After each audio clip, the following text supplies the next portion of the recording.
सरकार लाई है विद्यार्थियों के लिए डिजिटल लाइब्रेरी। बच्चों के उज्जवल भविष्य के लिए बिहार सरकार है सदा अग्रसर और तैयार।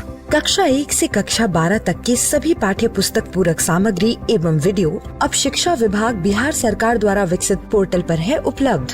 अध्ययन सामग्री देखने के लिए BEPCLOTS.bihar.gov.in पर विजिट करें अथवा एंड्रॉइड मोबाइल पर गूगल प्ले स्टोर से E-LOTS ऐप डाउनलोड करें। शिक्षकों, अभिभावकों एवं बच्चों से अनुरोध है कि इस लाइब्रेरी का अधिक से अधिक लाभ उठाएं और अपनी पढ़ाई जारी रखें।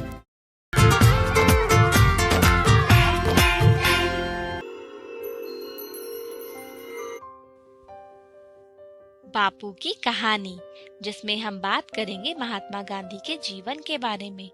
पिछली बार हमने ये जाना कि भारत से लौटकर बापू अपने परिवार के साथ जब दक्षिण अफ्रीका पहुंचे तो उन्हें जहाज से उतरने नहीं दिया गया।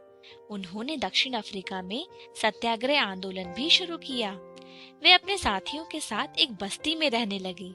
उन्होंने वहीं अपना आश्रम बनाया। अंग्रेज सरकार के बनाए अन्यायपूर्ण कानूनों के खिलाफ उन्होंने आवाज उठाई और आंदोलन शुरू किया। फिर अंग्रेज सरकार द्वारा कानून वापस लिया गया। गांधी जी भारत लौटने की तैयारी में लग गए। स्वदेश लौटकर 1 साल तक गांधी जी ने देश भर में घूमा। लोगों की हालात उनके पास जाकर वो समझते रहे। हिंदुस्तान की दुर्दशा को करीब से समझने लगे और आखिर में वे अहमदाबाद में बसे और वहीं सत्याग्रह आश्रम बनाया। यहाँ पर जुलाहों को बुलाकर गांधी जी ने अपने हाथ से कपड़ा बनाना सीखा। अब गांधी जी कांग्रेस के कामकाज में हिस्सा लेने लगे थे। कांग्रेस नेताओं के कहने से चंपारण के एक किसान गांधी जी को बिहार लेकर आए। किसान नील के व्यापारियों से बड़े परेशान थे। लंदन में उनके साथ पड़े हुए वकीलों की गांधी जी ने मदद ली। नीलहों के अत्याचारों पर रपट तैयार करके सरकार पर जोर डालना था कि वो कानून बदले। वकील किसानों का मामला लेकर अदालत का दरवाजा खटखटाना चाहते थे। गांधी जी सत्याग्रह के तरीके सीख चुके थे। उन्होंने एक अलग रास्ता सुझाया। उन्होंने कहा, जहाँ रैयत इतनी कुचली गई है, जहाँ सब इतने भयभीत रहते हैं, वहाँ कचहरियों के मार्फत थोड़े ही इलाज हो सकता है। लोगों के लिए सच्ची दवा तो उनके डर को भगाना है। किसानों से मिल मिलकर गांधी जी ने उनका दुख दर्द पूछा। उनकी रपट तैयार वो करते गए। वे सर्वेक्षण कर रहे थे, तभी उनकी गिरफ्तारी के आदेश आ गए। अदालत में गांधी जी ने एकदम निडरता से कहा कि वो चंपारण नहीं छोड़ेंगे। बाहर असंख्य लोग गांधी जी के समर्थन में जमा थे। दबाव में आकर मजिस्ट्रेट ने उन्हें छोड़ दिया। लगभग 8 महीने गांधी जी चंपारण में रहे। दक्षिण अफ्रीका की ही तरह यहाँ भी सत्य की जीत हुई। अंग्रेज सरकार ने घुटने टेके। किसानों को परेशान करने वाली नील की खेती का अंत हुआ।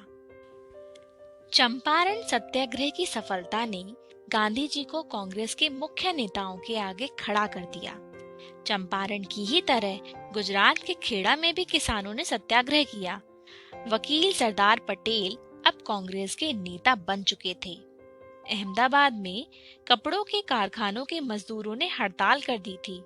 उनकी नेता थी कारखानों की मालिक की बहन अनसुईया साराभाई। मजदूरों के लिए यहाँ गांधी जी ने उपवास किया। फिर ऐसा समझौता कराया जो सबको मंजूर था। खूब ढूंढने के बाद गांधी जी को एक चरखा मिला और अब खादी का समय आ गया था। सन 1921 में ऐसे कई विरोधों के मिलने से असहयोग आंदोलन उभर कर आया। यह पूरे देश में फैल गया। अब आजादी की लड़ाई के मुख्य नेता गांधी जी ही थे। सन 1930 में नमक सत्याग्रह शुरू हुआ, जो और भी बड़ा आंदोलन था। सन 1942 में सबसे बड़ा आंदोलन शुरू हुआ, भारत छोड़ो आंदोलन। अब अंग्रेजों के लिए भारत पर राज करना मुश्किल था। सन 1944 में रेडियो पर एक भाषण में नेताजी सुभाष चंद्र बोस ने पहली बार गांधी जी को एक विशेष नाम से पुकारा। पता है वो नाम क्या था? राष्ट्रपिता। और तभी से हम गांधी जी को राष्ट्रपिता कहकर बुलाते हैं। और गांधी जी तो अपने दो प्रिय हथियारों की ही बात करते रहे। जानते हो वो क्या थे? वो थे सत्य और अहिंसा।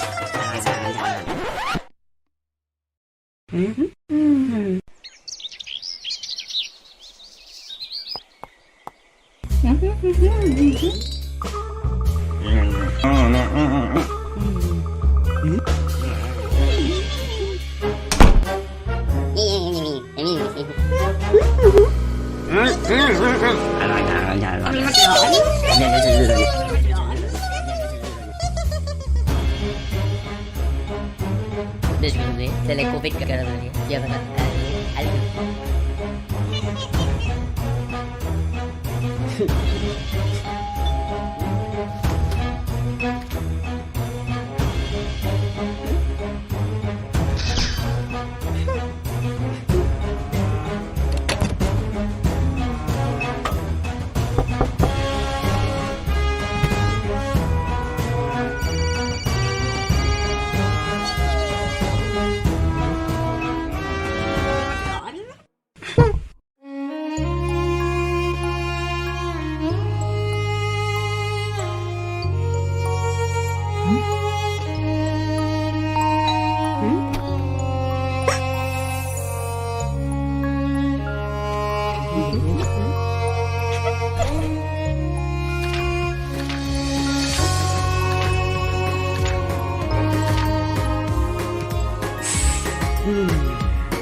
छाया और उत्सव बहुत ही अच्छे दोस्त हैं।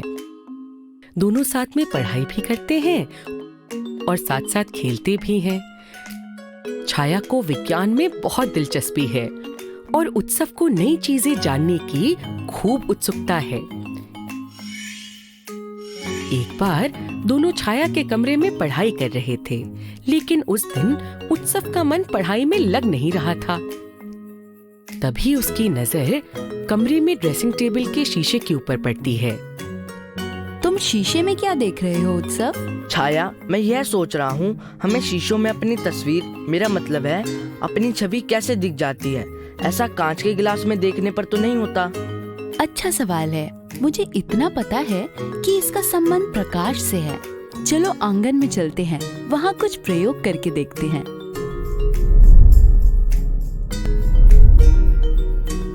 उत्सव, क्या तुम महसूस कर पा रहे हो कि बाहर हमें ज्यादा साफ दिखाई दे रहा है? हाँ बिल्कुल, बाहर सूरज की रोशनी कमरे के बल्ब से ज्यादा तेज है। बिल्कुल ठीक, हमें प्रकाश की वजह से दिखाई देता है। देखने के लिए प्रकाश जरूरी है। जब रोशनी किसी वस्तु से टकराकर हमारी आंखों पर पड़ती है, तब हम उस वस्तु को देख पाते हैं। छाया, मैं समझा नहीं। रोशनी टकरा कर आती है, लेकिन पानी में से तो रोशनी आर पार चली जाती है और हम उसके अंदर भी देख सकते हैं। हमें कांच का गिलास भी दिखता है, लेकिन थोड़ा बहुत उसके आर पार भी दिखता है। एक मिनट रुको। छाया अंदर से एक कांच के गिलास में पानी और 1 रुपए के 2 सिक्के लेकर आती है। उत्सव, ध्यान से देखो। छाया एक सिक्का पानी से भरे गिलास में डाल देती है और गिलास को एक हाथ में उठा लेती है और दूसरे हाथ में दूसरा सिक्का। उत्सव, तुम कौन सा सिक्का साफ देख सकते हो, गिलास में या हथेली पर? जो सिक्का तुम्हारे हाथ में है। छाया मुट्ठी बंद कर लेती है। और अब अब कैसे दिखेगा? तुमने मुट्ठी बंद जो कर ली।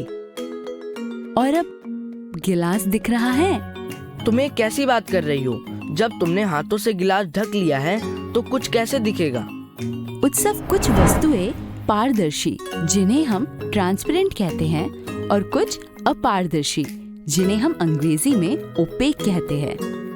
जिन वस्तुओं में से प्रकाश गुजर सकता है वो पारदर्शी होती हैं, जैसे कि पानी, साफ शीशा और कई प्रकार की प्लास्टिक से बनी वस्तुएं, जैसे पानी की बोतलें। हम उनके अंदर देख सकते हैं। प्रकाश उनके अंदर से जाकर जब किसी वस्तु से टकराकर वापस आता है तो हम उसे देख पाते हैं। अब बात आती है उन वस्तुओं की जिनमें से प्रकाश नहीं गुजर पाता। ऐसी वस्तुओं को अपारदर्शी कहते हैं। इनसे प्रकाश टकराकर या तो दूसरी दिशा में मुड़ जाता है या वापस लौट जाता है। छाया, मुझे कुछ कुछ समझ तो आ रहा है, थोड़ा और अच्छे से समझाओ ना। अच्छा देखो उन पेड़ों को, क्या तुम्हें उनकी छाया दिखाई दे रही है? छाया तो तुम हो, लेकिन हाँ, मुझे दिख रही है पेड़ों की छाया। हाँ, मेरे नाम का मतलब यही तो है, किसी वस्तु की परछाई। उत्सव, तुम अगर ध्यान से देखो, कांच के गिलास की परछाई कितनी हल्की है। पानी की परछाई तो लगभग दिख ही नहीं रही, जबकि पेड़ों की परछाई कितनी गहरी है। परछाई या छाया तब बनती है जब प्रकाश के सामने कोई अपारदर्शी वस्तु आ जाती है। जैसे जहाँ जहाँ प्रकाश के रास्ते में पेड़ है, वहाँ वहाँ तुम्हें परछाई दिखाई देगी। ऐसे वस्तुओं के आर पार हम नहीं देख सकते। छाया, मुझे कुछ बातें अभी भी समझ नहीं आई। जैसे आम शीशे तो पारदर्शी होते हैं, लेकिन फिर ड्रेसिंग टेबल के शीशे में हमें अपनी तस्वीर कैसे दिखती है? उत्सव, ये सवाल थोड़ा कठिन है, मैं तुम्हें कैसे समझाऊं? अच्छा चलो, हम अपनी विज्ञान की पुस्तक की मदद लेते हैं। छाया अपनी विज्ञान की पुस्तक लेकर आती है और उसे खोलकर देखने लगती है। हाँ, मैं यही चीज तो भूल गई थी।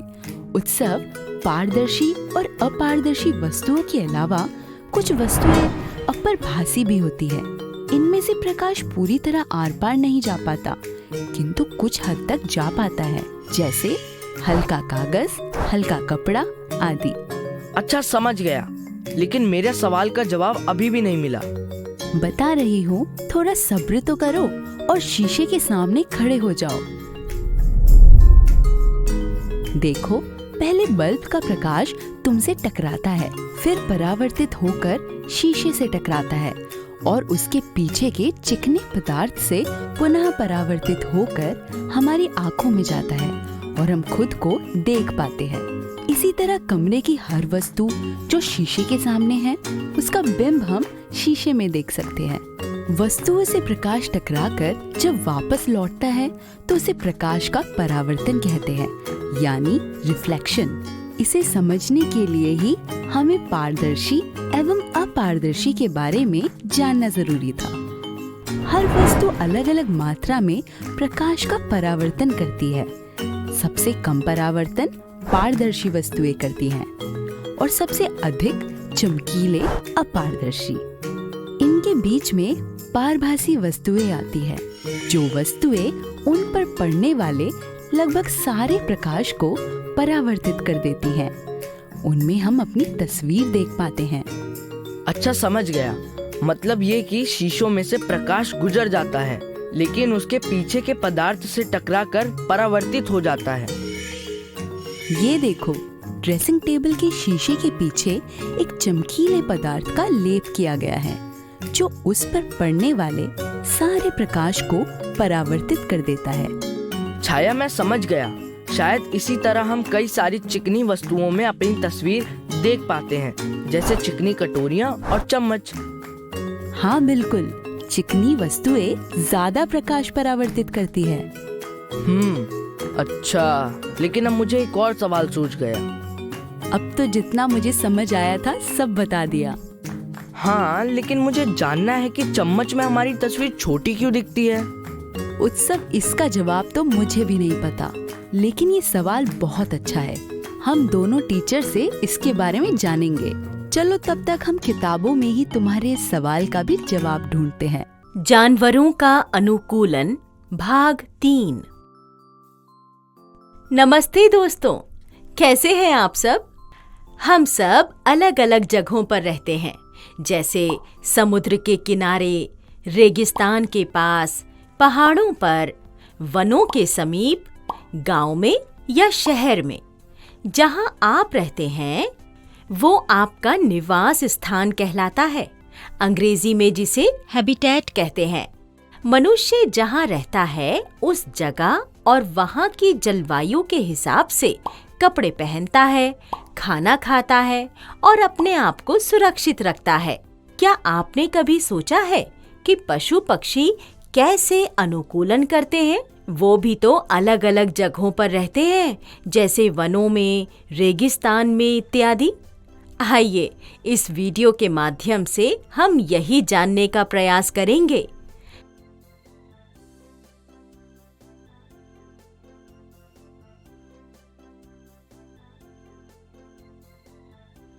इस कहानी के उद्देश्य हैं क. समझना कि जानवर अनुकूलन क्यों करते हैं। ख. ये समझना कि जानवर अलग तरह के निवास में कैसे अनुकूलन करते हैं। पकड़ो पकड़ो मुझे। चलो अब भागना बंद करो अमर, हम दोनों तो थक गए। आओ यहाँ बैठ जाते हैं। अरे देखो, भागते भागते हम तालाब तक पहुंच गए। देखो मेंढक। कहाँ? मुझे तो नहीं दिख रहा है। हाँ, वो रहा, कैसे हरी हरी पत्तियों में छिपकर बैठा है।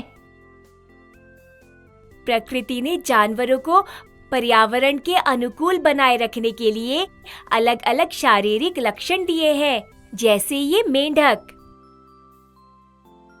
हाँ, बहुत ही अनोखी बात है। ये जानवर और पक्षी अपने अपने क्षेत्र की जलवायु के अनुसार अनुकूलन कैसे करते हैं? और कौन से जानवर होते हैं जो अनुकूलन करते हैं? मैंने पढ़ा है कि जानवर ठंडी जगहों पर रहते हैं और जो जानवर गर्म जगहों पर रहते हैं वे अलग अलग तरह के अनुकूलन करते हैं। जैसे ऊंट रेगिस्तान में करता है, पर ठंडी जगहों पर रहने वाले जानवर जैसे पोलर भालू यानी ध्रुवीय भालू और पेंगुइन कैसे अनुकूलन करते हैं? कितनी ठंड होती है ध्रुवीय क्षेत्रों में? मैंने पढ़ा है कि तापमान -40 डिग्री सेल्सियस तक गिर जाता है। वे हमारी तरह स्वेटर और मोजे तो नहीं पहन सकते। हाँ, हमने भूगोल में पढ़ा था कि धरती के ध्रुवों पर बहुत ठंड होती है। चलो घर चलते हैं और किताब से पढ़कर और जानकारी हासिल करते हैं।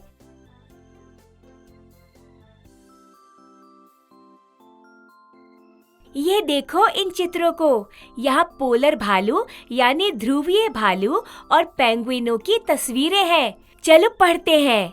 इस चित्र के अनुसार ध्रुवीय भालू का सफेद रंग का होता है, जिसके कारण वह बर्फ के सफेद रंग के सामने दूसरों को नजर नहीं आता और अपने आप को सुरक्षित रखता है। ख. इसके शरीर पर बालों की 2 मोटी परतें होती हैं, जो इसे सर्दी के मौसम में गर्म रखती है। ग. इसके नाखून मुड़े हुए और लंबे होते हैं। ये इसे बर्फ में चलने में मदद करते हैं। घ. इसकी त्वचा के नीचे वसा यानी फैट की एक परत होती है, जो इसे गर्म रखती है। क्या बात है! ध्रुवीय भालू तो अपने शरीर के हर हिस्से से अनुकूलन कर सकता है। पेंगुइन के बारे में लिखा है कि उनके शरीर की त्वचा भी मोटी होती है और अत्यधिक वसा उनको गर्म रखती है। वे बहुत अच्छी तैराक होती है। पेंगुइन हमेशा एक झुंड में रहती हैं। ताकि उनको एक दूसरे से गर्मी मिल सके। कितनी दिलचस्प जानकारी है। ये जानवर तो ठंड में अपने अनुकूलन करने की वजह से लंबे समय तक रह सकते हैं, लेकिन कई पक्षी तो प्रवास करते हैं, है ना? हाँ, मैं अपने दादाजी से मिलने भरतपुर गई थी, जो कि राजस्थान में है। दादाजी बता रहे थे कि वहाँ 15,000 किलोमीटर तक की यात्रा तय करके कई पक्षी जैसे साइबेरियन क्रेन आती हैं और सर्दियाँ समाप्त होने पर वे अपने आवास पर पुनः लौट जाती हैं। कितने आश्चर्य की बात है। इन पक्षियों को कैसे पता चलता है कि साइबेरिया से भारत का रास्ता कौन सा है? लगता है इन्हें सूर्य और चांद से मार्गदर्शन मिलता है। चलो मीना दीदी से पूछते हैं, वह कॉलेज में पढ़ती हैं, उनको इसके बारे में जानकारी जरूर होगी।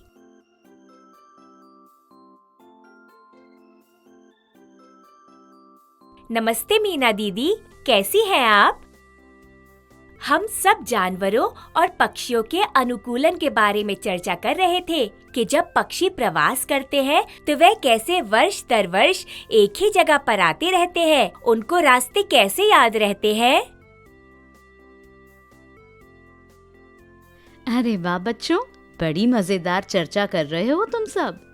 बात दरअसल ये है कि अधिकांश पक्षी रात के समय ही प्रवासी उड़ान भरते हैं, अतः उनके बड़े बड़े झुंडों की ओर हमारा ध्यान जाता ही नहीं है।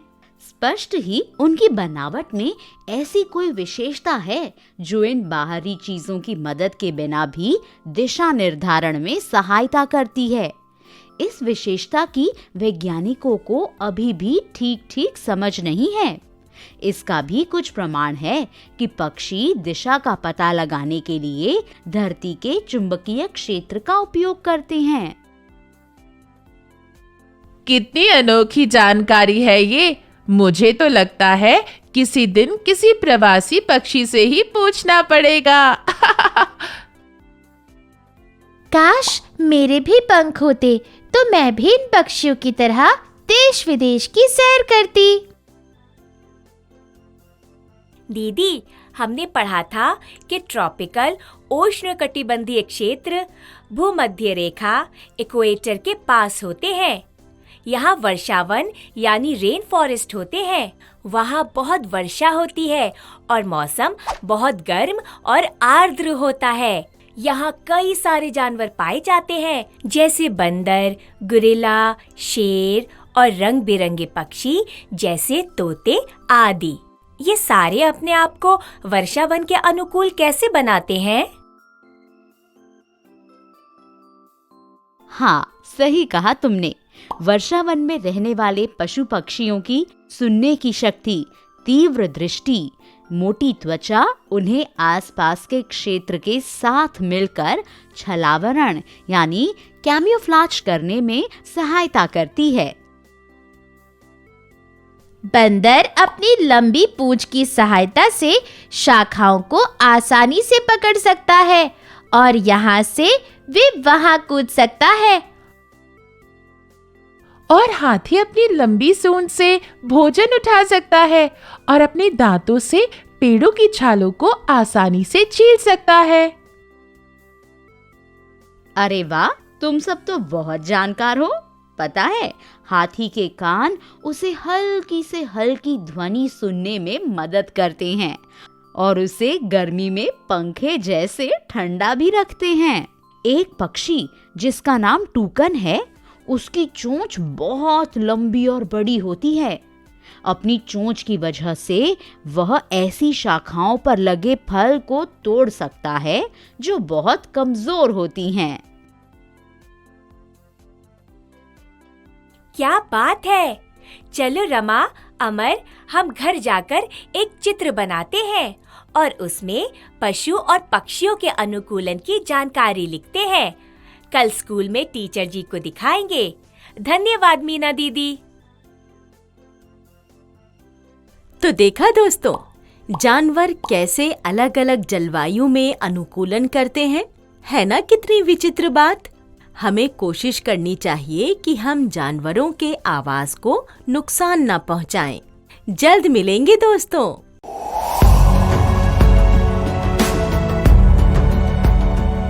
छठी से 10वीं कक्षा के विद्यार्थी ध्यान से सुने। खास आपके लिए हैं इंस्पायर अवार्ड्स मानक।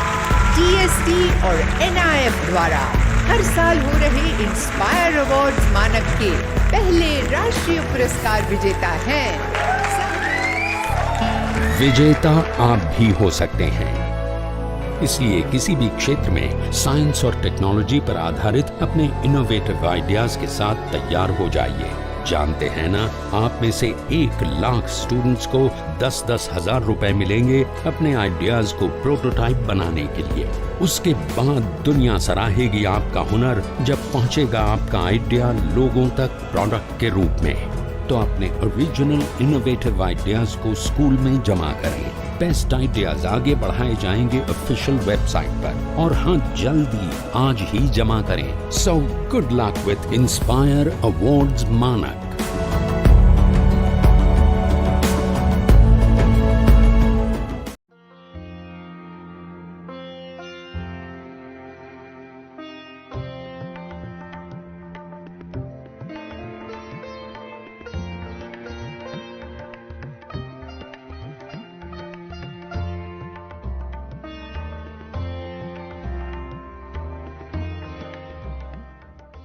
सानिया एक 13 साल की जिज्ञासु शहर की लड़की कक्षा 8 में पढ़ती है। कबीर सानिया का भाई 14 साल का लड़का है जो उसकी चीजों को समझने में मदद करता है और विभिन्न गतिविधियां करता है। मम्मी सानिया की मां, जो उन्हें विभिन्न अवधारणाओं को समझने में सुविधा प्रदान करती हैं।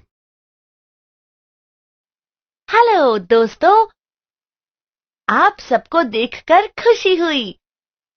आप जानते हैं, हमारे इलाके के मादा कुत्ते ने पिल्लों को जन्म दिया है। वे बहुत प्यारे हैं। वे हमारी खिड़की से दिखाई दे रहे हैं।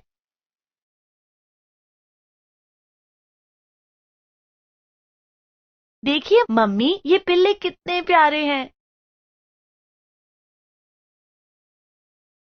हाँ, बच्चे तो सभी के प्यारे लगते हैं, चाहे जानवर हों या पौधे। हाँ, नन्हे नन्हे पौधे देखने में कितने प्यारे लगते हैं ना। मुझे याद है, पिछली कक्षा में मैंने पढ़ा था पौधों के प्रजनन के बारे में। मम्मी, क्या जंतु भी पौधों की तरह बच्चों को जन्म दे सकते हैं? सानिया, जानवरों में भी अलैंगिक और लैंगिक प्रजनन होता है, लेकिन जानवरों के प्रजनन और पौधों के प्रजनन में कुछ अंतर होता है। ओह, ऐसा है। मैं यह जानने के लिए उत्सुक हूं, पर कैसे? दोस्तों, क्या आपको याद है कि पौधों में प्रजनन कैसे होता है? क्या आप पौधे के उन भागों की सूची बना सकते हैं जो प्रजनन में भाग लेते हैं? मम्मी, मुझे याद है कि पौधे में नर और मादा जननांग यानी भाग होते हैं जो लैंगिक जनन में भाग लेते हैं। क्या जंतुओं में भी जनन के लिए नर और मादा जननांग यानी भाग होते हैं? हाँ सानिया, होते हैं। एक ही जंतु में नर और मादा जननांग नहीं पाए जाते हैं। कुछ जंतुओं में नर जननांग होते हैं जो नर जंतु कहलाते हैं, और कुछ में मादा जननांग होते हैं जिनको मादा जंतु कहते हैं। जैसे मनुष्यों में होता है? बिल्कुल सही। क्या आप फोटो देखकर नर और मादा जनन अंगों की पहचान कर सकते हैं? मम्मी, मैं अभी भी समझ नहीं पा रही हूं कि जंतु अलैंगिक प्रजनन कैसे कर सकते हैं। मेरा मतलब है, कि जंतु तो आपस में बंध नहीं सकते। नहीं सान्या, अलैंगिक प्रजनन दूसरी तरह से भी हो सकता है, जैसे मुकुलन। मुकुलन? हाँ, दरअसल अलैंगिक जनन अपनी ही तरह का जंतु पैदा करने का बहुत ही कारगर तरीका है।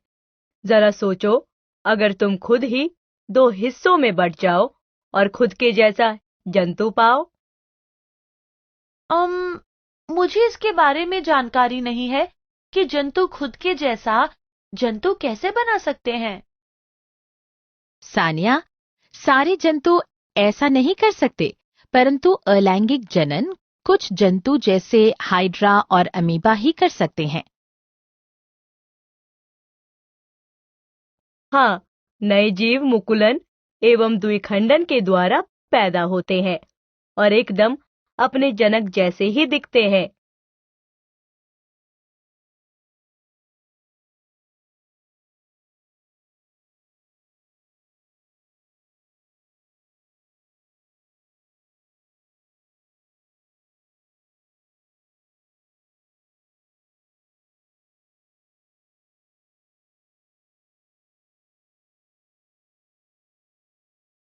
आपका मतलब जनन शरीर के किसी अन्य अंग में होता है, न कि जननांग में? हाँ। पर कैसे? चलो हाइड्रा का उदाहरण लेते हैं। हाइड्रा साफ पानी का सूक्ष्म जीव है जो कि मुकुलन द्वारा जनन करता है।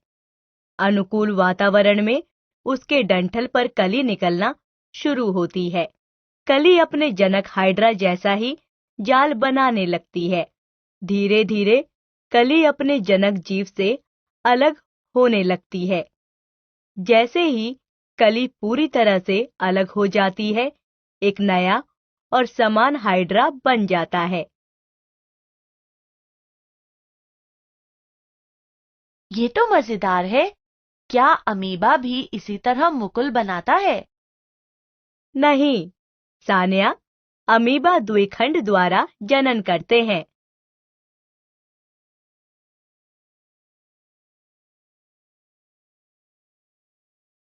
अच्छा, वो कैसे होता है? अब तुम इस पर शोध करो। दोस्तों, क्या आप अपनी पुस्तक से देखकर बता सकते हैं? आप पेज 107 और 108 पर देख सकते हैं। आप गूगल पर जाकर भी अलैंगिक जनन जीव डालकर देख सकते हैं। आप ऐसे 10 जीवों की सूची बनाइए और फोटो भी इकट्ठा कीजिए और अपने शोध को कक्षा में दिखाइए। सारांश। हमने जाना कि जंतुओं में जनन की 2 विधियां होती हैं, लैंगिक जनन, अलैंगिक जनन। एक ही जंतु में नर और मादा जननांग नहीं पाए जाते।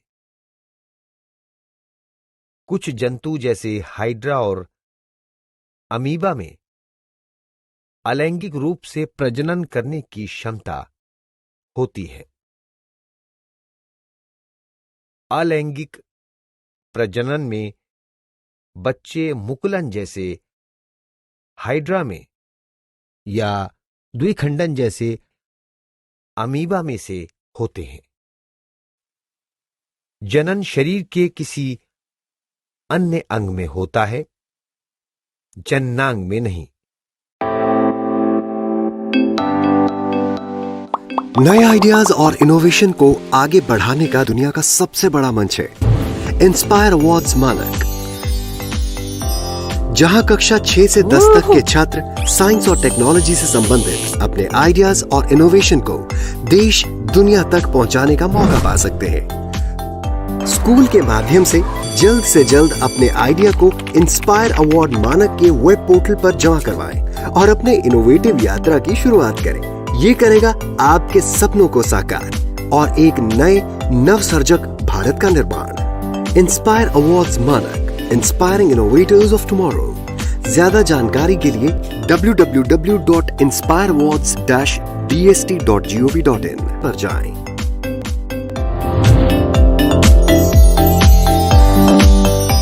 बच्चों, जैसा कि मैंने पहले ही बताया था कि आज हम लोग शुरू करेंगे जू शो। तो चलिए शुरू करते हैं।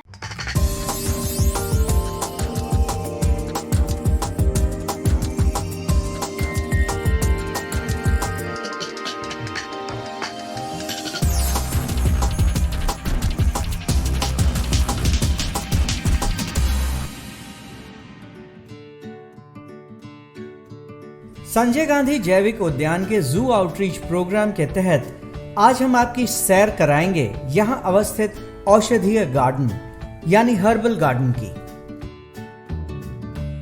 इस गार्डन में विभिन्न प्रकार के औषधीय पौधे लगाए गए हैं। इसका मुख्य मकसद इन पौधों के औषधीय गुणों को दर्शकों को बताना है।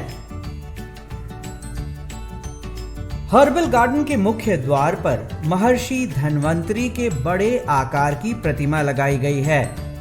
गार्डन के अंदर के भाग में एक विशालकाय मूर्ति बनाई गई है, जिसके हर हिस्से में काम आने वाले औषधीय पौधों को लगाकर दर्शकों को बताने का प्रयास किया गया है कि कौन कौन औषधीय पौधे किस रोग में उपयोगी हैं।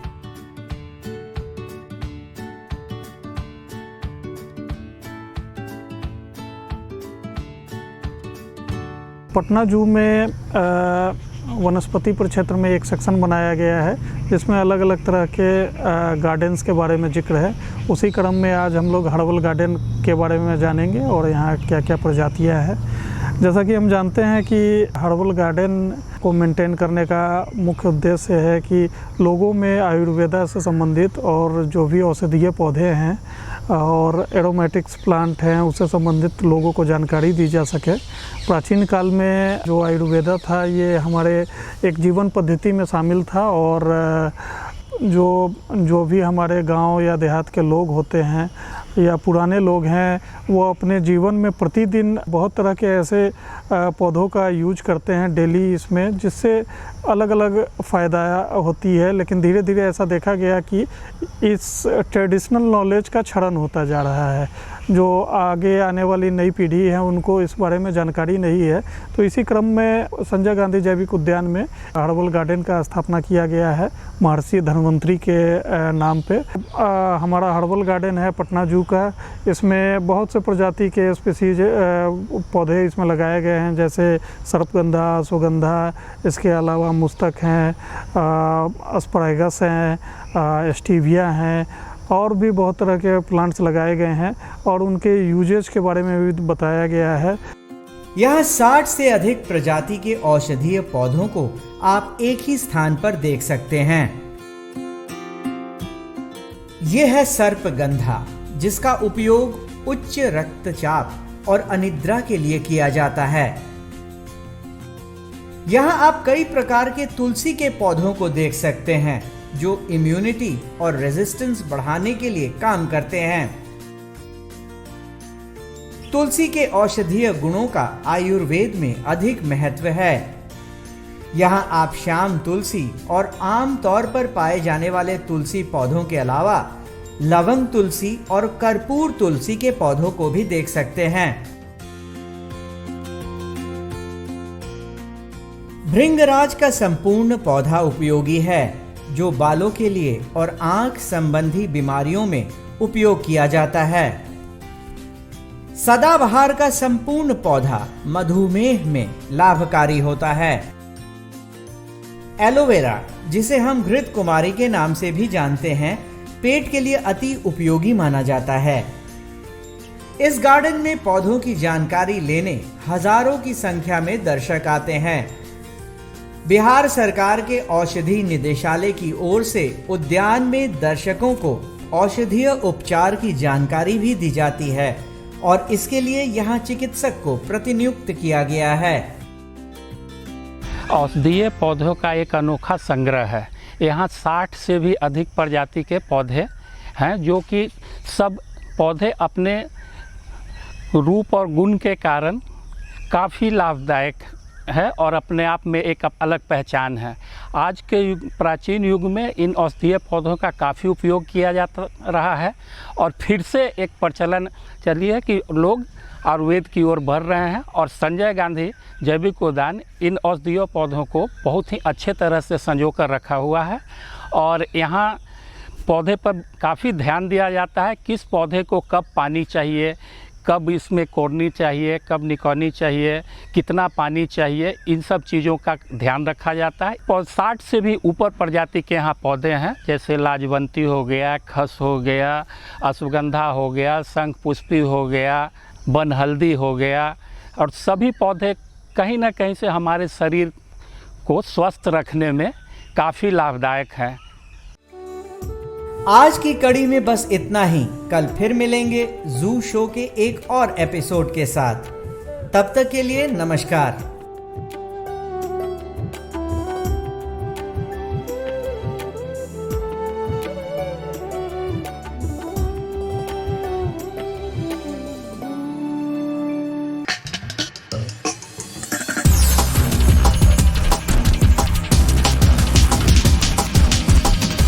तो आशा करती हूँ बच्चों आज के एपिसोड में आपने जरूर कुछ नया सीखा होगा।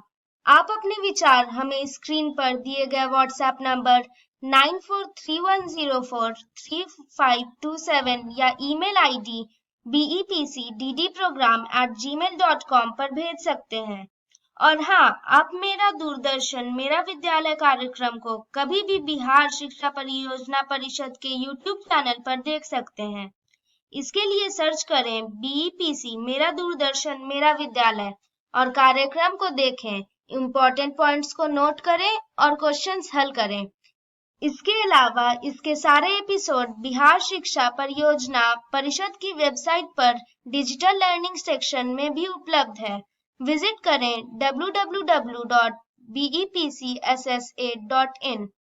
और आपको तो पता ही है कि आप खुद से लिखी कविताएं, कहानियां, पेंटिंग्स या इनके 2 से 3 मिनट के वीडियो भी हमें स्क्रीन पर दिए गए व्हाट्सएप नंबर या ईमेल आईडी पर अपना नाम, कक्षा, विद्यालय का नाम, प्रखंड और जिले के नाम के साथ भेज सकते हैं।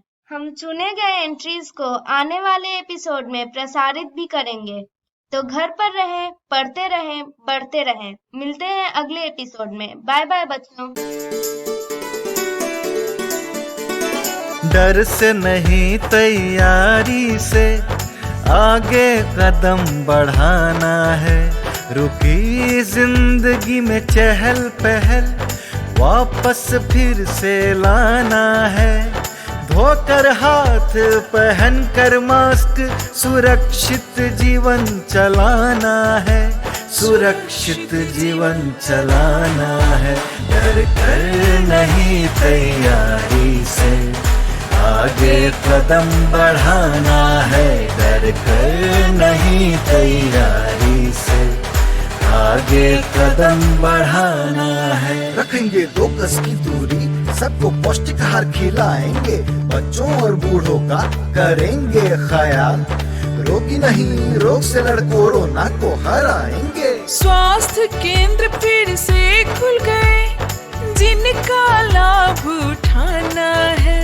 रुकी जिंदगी में चहल पहल वापस फिर से लाना है। धोकर हाथ पहन कर मास्क सुरक्षित जीवन चलाना है। सुरक्षित जीवन चलाना है। डर कर नहीं तैयारी से आगे कदम बढ़ाना है। डर कर नहीं तैयारी से आगे कदम बढ़ाना है। टीकाकरण की शुरुआत हो गई है, पर पहले की तरह हमें मास्क लगाना और 2 गज की दूरी बनाए रखना अभी भी जरूरी है। स्वास्थ्य विभाग और सूचना एवं जनसंपर्क विभाग बिहार सरकार द्वारा जनहित में जारी। जीतेगा बिहार।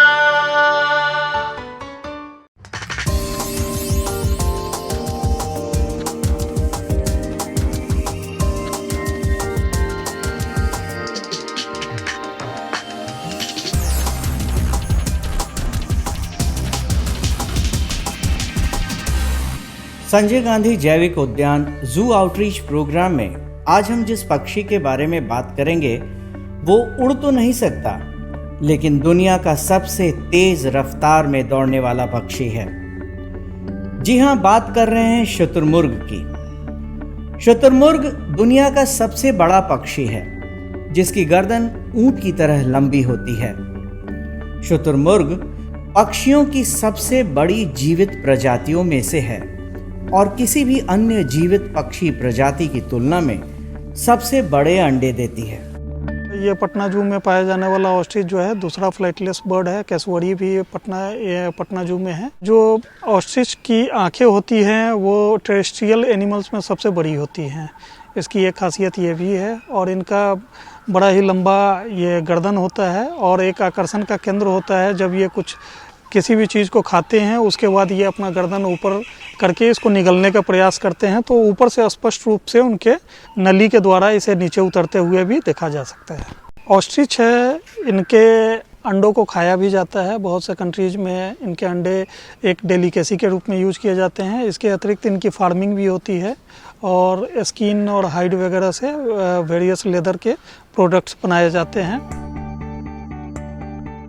लंबे पैर और गर्दन वाला शुतुरमुर्ग मुख्य रूप से अफ्रीका में पाया जाता है। यह मुख्य रूप से मैदानी और मरुस्थलीय क्षेत्र में रहता है। घास फूस, छोटे पौधे, बीज, कीड़े मकोड़े इसके मुख्य आहार हैं। मेल शुतुरमुर्ग को रूस्टर कहा जाता है और फीमेल को हैन कहते हैं। 320 पाउंड वजन और 9 फीट तक की ऊंचाई के साथ शुतुरमुर्ग दुनिया का सबसे भारी और सबसे ऊंचा पक्षी है। दुनिया का दूसरा सबसे बड़ा पक्षी एमू है, जिसकी ऊंचाई 150 से 159 सेंटीमीटर तक होती है। संजय गांधी जैविक उद्यान में शुतुरमुर्ग के अलावा एमू और कैसोवरी दोनों पक्षी दर्शकों के लिए मौजूद हैं। एक स्वस्थ शुतुरमुर्ग का जीवन काल लगभग 50 से 60 वर्षों का होता है। ये 60 किलोमीटर की रफ्तार से लगातार आधे घंटे तक दौड़ सकते हैं। रफ्तार के समय यह खुद को संतुलित रखने के लिए अपने पंखों का इस्तेमाल करते हैं।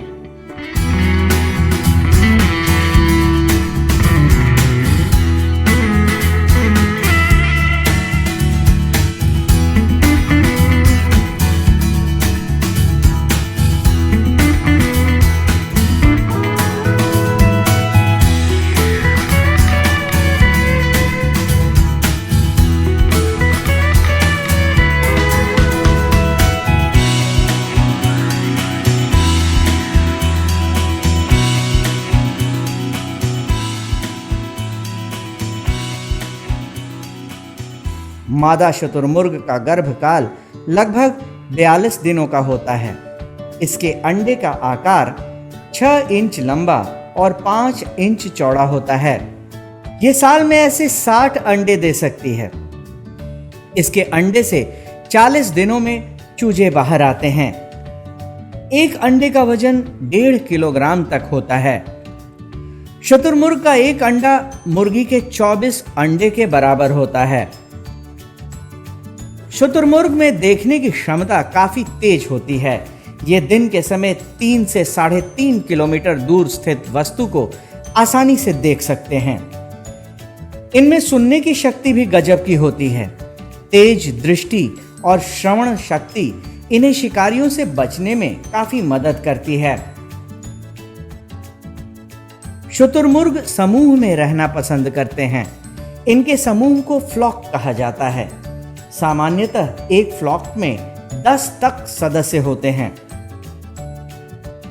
शुतुरमुर्ग 2 वर्ष की उम्र में प्रजनन योग्य हो जाते हैं।